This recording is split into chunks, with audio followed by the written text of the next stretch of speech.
Hello, in front of me I've got Assassin's Creed Shadows. In this video I'll show you how to quickly fix if the game is freezing or has black screen problem.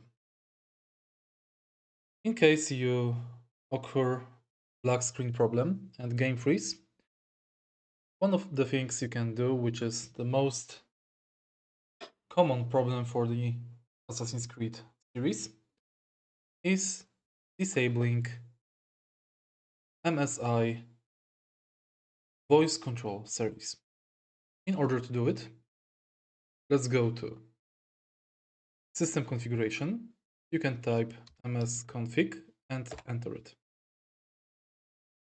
Go to Services and find MSI Voice Control. Disable it, this window, and restart your computer.